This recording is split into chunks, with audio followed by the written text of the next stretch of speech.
So the worksheet for 9.1 that I have from last semester is actually already filled out. So I went ahead and copied just the questions over to another document and uploaded it. So there's the filled in version and the empty version if you want to follow along. And while I go through it in this video. So you've got essentially three different versions, a video of me working through it and a version already filled out from last semester, and then this blank version if you want to follow along. All right, so for number one, we are given this triangle, and we know that little b is 5, big B, an angle, is 20, and we want to find little a, c, and big A. So I think the easiest one to start with is a.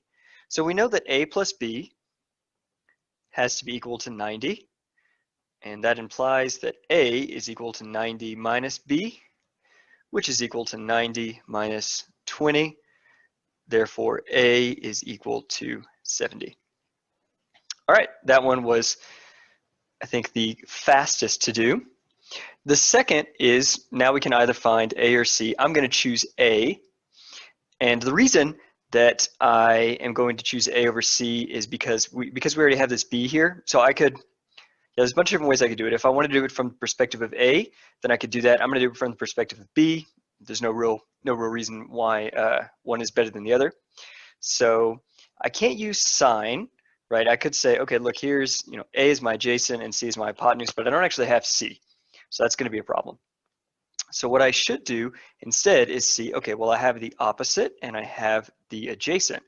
So that means that I can use tangent. So I'm going to do tangent of 20, right? We're focusing on this angle, is equal to the opposite, which is 5 over A. And this means that A is equal to 5 divided by tangent of 20. And A is therefore equal to 13.74. So for C, there's a couple of different ways I can do this. I can just use the Pythagorean theorem. I can do another trig function. I'm just going to use the Pythagorean theorem and say 13.7 squared. In this case, I'm just going to round it down. Plus 5 squared equals c squared. Therefore, c is equal to the square root of 13.7 squared plus 5 squared. And if you go ahead and do that, you get 14.62 is equal to c. So again, you could actually do this by doing another trig function, because now you have A and you have B. So you could use sine, you could use cosine, you could do it from the perspective of A, angle A or angle B. Either way works. All right, number two. So this one looks pretty similar, but it's actually a bit different. So for number two, we actually don't have any angle. And the question is, what do we do if we don't have an angle? Well, I'm going to choose to focus on B first and try to find this angle. So I'm going to label this theta. And I'm going to say, all right, what information do I have? Well, I know that the adjacent side to theta is 5 and the opposite is 3. Unfortunately, I don't know the hypotenuse. So I'm going to start there. So if I have opposite and adjacent, I should use cotangent or tangent. Tangent's a little bit easier. So we're going to go ahead and say the tangent of B, which is just this green theta right here, is equal to the opposite. So 3 over 5. Now the question is, how do I get rid of this tangent? Now we need to take a quick second to talk about inverse functions. So inverse functions are functions that do the opposite of whatever is being done to it.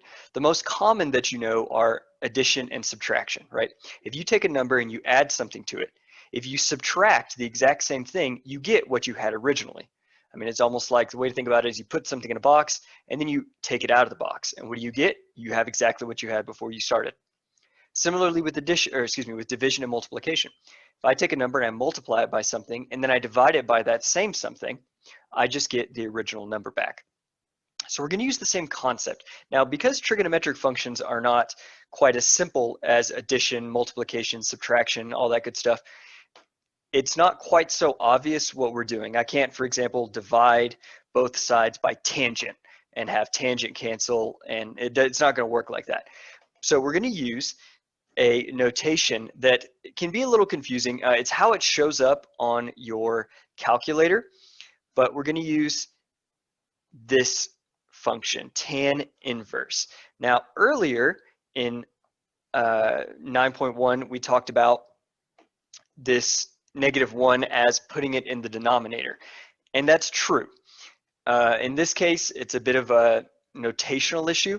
We can sometimes find the -1 being in the exponent, meaning that you put it on the bottom, right, the reciprocal, or it can mean the inverse. In this case, we're going to use it as the inverse. Now, because that's a little confusing, we actually have a different way of saying it, which is arctan. But for now, I'm just going to use this notation because this notation with the exponent is actually how it's going to show up on your calculator. So for example, your calculator has a button that says,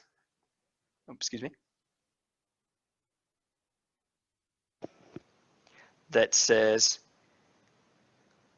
TAN, and then above it, in little blue text, it says TAN inverse.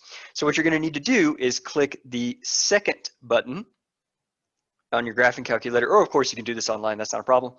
And that will mean that you're now in the second mode, and then you click tan, and that will call the tan inverse, or the arctan. Now, the point of this is that if you do the arctan, or the tan inverse, to tan, it's the same thing as multiplying by the same thing you divide by, or subtracting by the same thing you add by. They just cancel each other. So I can do tan inverse of tan of b. Now remember, you have to do the same thing to both sides. So this is tan inverse of 3/5. Now what's really cool is that this tan inverse and tan right here, as I said, they just cancel each other out. So this means that b is equal to tan inverse of 3/5. Now we have to be a little bit careful here because calculators can be in either degree mode or radian mode. Now every calculator is a little bit different. Graphing calculator has one way to do it. A four-function calculator, or I guess scientific calculator, has another way to do it. If you do it online, like an online calculator, there'll be little buttons to select. So I'm not going to go through all the different ways to make sure that your computer is in degree mode, or computer or calculators in degree mode. But if you don't know how to do that, let me know. And we can go through it. You can also Google it. So just find whatever calculator or whatever service you're trying to use and Google how to get it in degree mode. And if you're still a little confused, then come talk to me and we can see about it. But as I said, since there's lots of different calculators or ways to do it, I don't want to spend time going through all of them in the video. You can Google it, or again, come to me and we'll work through it. So now that your calculator, whatever it is in degree mode, if you go ahead and plug this in, you get that b is equal to 30.96 degrees. So inverse functions are a whole thing. We're going to talk more about them. I just wanted to kind of introduce them to show you that even right now, with as little information as we have, we can actually already find angles, even if we don't have any, right? Everything we've done before, you have an angle and you're subtracting, because of the fact that they add up to 90 or something like that. But we actually don't have to have that. In the same way that we can solve for the sides if we have the angle and some other information about other sides, well, we can actually just solve for the angle if we have information only about the sides. So with this in mind, we can say that A plus B is equal to 90. So A is equal to 90 minus 30.96 degrees. Therefore, A is equal to 59.04 degrees. All right, lastly, we can find C. So we're going to use Pythagorean Theorem. So I'm going to skip a couple steps and say that C is equal to A squared plus B squared, or is equal to square root of A squared plus B squared, which is 5 squared, plus 3 squared. And if you drop this in your calculator, this is square root of 25 plus 9 is 34. Square root of 34 is 5.83. All right, fantastic. So number 3, this is an interesting real world application of trigonometry. So early one morning, a building 300 feet high casts a shadow 50 feet long. What was the angle of elevation of the sun? So we're going to go ahead and draw this. That's going to be the standard way to figure this out. So it's 300 feet high and 50 feet long. Now the angle in question is going to be this. So we want to find this angle. Well, in this case, we are going to do a similar thing where we don't have the hypotenuse, but we have the adjacent and the opposite. So we could use tangent or cotangent. We'll use tangent. So we're going to say tangent of this theta that we don't know is equal to the opposite, so 300 divided by 50. Now, here's something relatively minor but interesting. So remember that this angle, it's an angle. It's not feet. It's not anything like that. So we have to be careful that our units work out. And in fact, they do, because technically I have feet up top and feet up bottom, and these will actually cancel out. So the point is that this just works, right? We don't have to worry that we're plugging in feet to some trigonometric function. It's okay because the feet cancel. If they didn't cancel, we'd be in trouble. But as it stands, we got it to work out. So this is going to be a similar thing. We're going to take the tan inverse of both sides.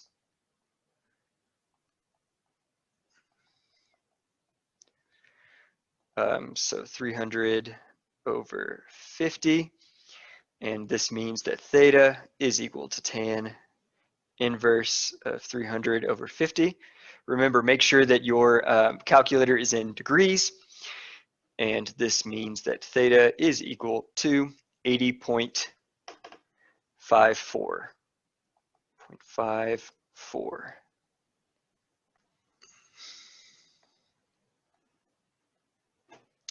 All right, here's another fun one. A state trooper is hidden 30 feet from a highway. 1 second after a truck passes him, the angle theta between the highway and the line of observation is measured. If the angle is 15 degrees, how fast is the truck moving? Now your first thought might be, wow, this is a pretty weird question. But it turns out that when we draw this, we'll actually end up seeing something pretty interesting. So let's go ahead and draw what this looks like. So here's the highway.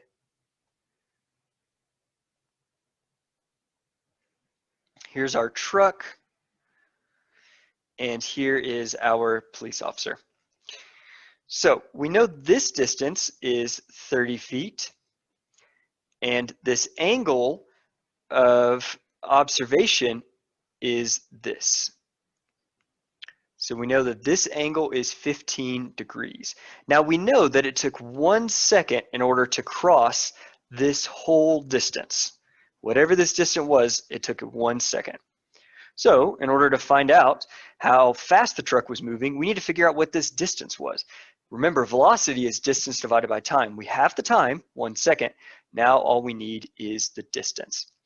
So what we can do is say tangent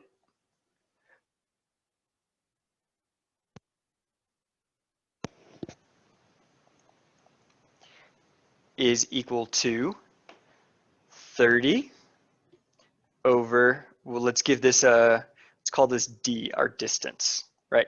So the way I did this was by flipping this triangle, right? I'm gonna just flip this triangle real quick and call this 30. This is our angle, right angle, excuse me, and this is our regular angle. And we're looking for D. So in this case, tangent is the opposite, right? Opposite over the adjacent. So this angle, this first one right here is a little upside down.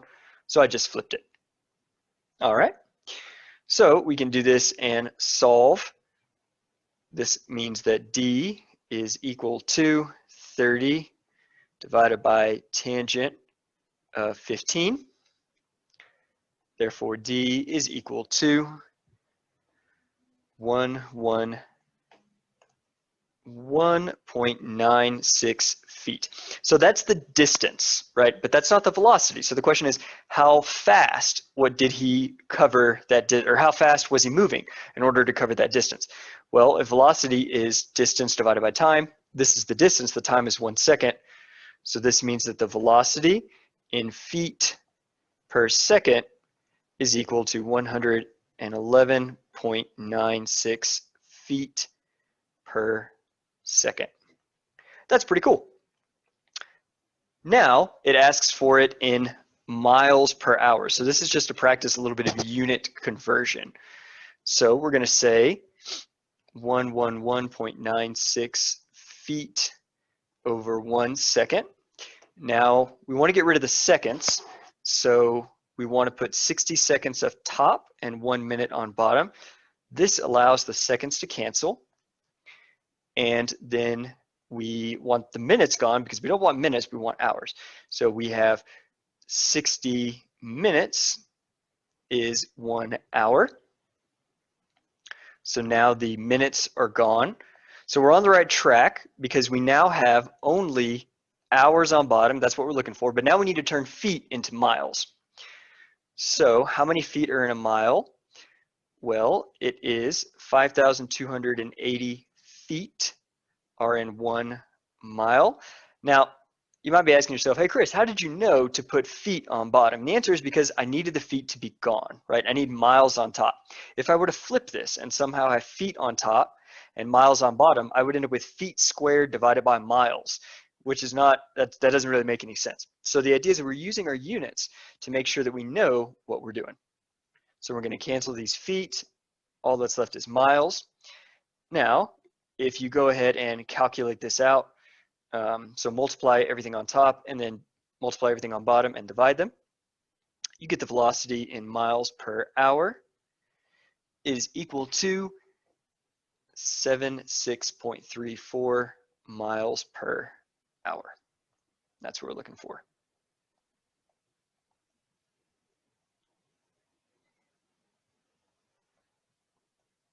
All right, so now the angle is 20 degrees. So what changes? Well, actually nothing. We actually just do the same thing. We have tan of 20 degrees is equal to 30 over the distance. Therefore, the distance is equal to 30 divided by tangent of 20 degrees. Therefore, the distance is equal to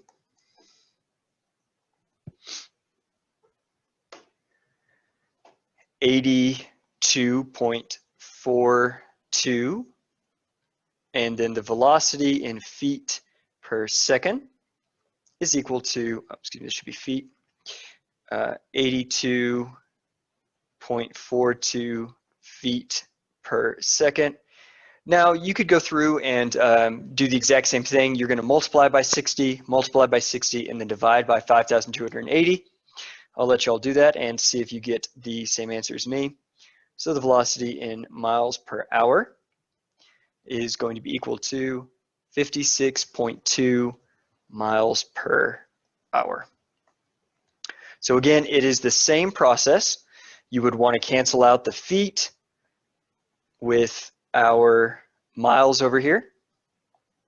And you want to cancel the second with our minutes, and then cancel the minutes with our hour. And that will give you only miles on top and hours on bottom. Okay. Part C is definitely the most interesting part. So if the speed limit is 55 miles an hour and the trooper will give a ticket for anything 5 or more over, what is the angle that will indicate to the trooper that he should give a ticket? So this 55 miles an hour and 5 over, it means that we're looking at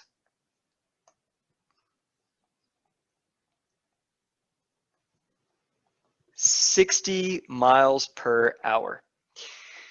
So 60 miles per hour is the speed. Now we want to try to figure out how fast is that in terms of our setup, right? Our setup is measured in feet, right? The officer is 30 feet away from the highway, and and therefore that's the first way he measures it. So we were kind of working backwards from what we were doing before. So let's turn 60 miles an hour into feet per second. So we're going to do pretty much the opposite of what we were doing, go the opposite direction. So 60 miles per hour, there are 5,280 feet per 1 mile. I'm going to write mile here. So the miles are gone, that works. Now we need to get rid of the hours. So there are 60 minutes. Oh, excuse me. Had I done that, we would have ended up with hours squared on bottom, and that's not what we want. We want hours to be on top, right? 60 minutes.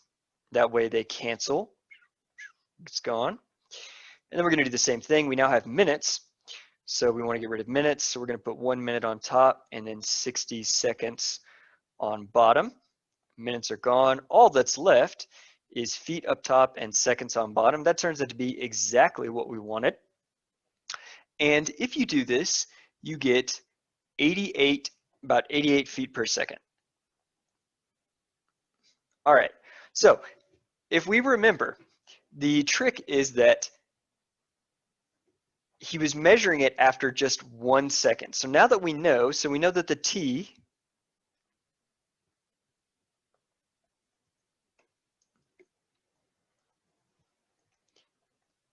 time is just 1 second. So if the time was 1 second and he was moving at 88 feet per second, that means that the distance that he covered was just 88 feet. So if we remember our equation, you had, right, going up here, you had tan of the angle, in this case we don't know the angle, is equal to 30, which is the distance to the highway from the spot where he's doing radar, or taking observations, I suppose, divided by the distance. Now we just found the distance. If he's going 88 feet per second, and the officer is measuring the distance after 1 second, that means he's gone 88 feet. So the feet are canceled. We'll do the exact same thing as we did. Take tan inverse of tan of theta is equal to tan inverse of 30 over 88. We get, therefore, that that theta is equal to tan inverse of 30 over 88.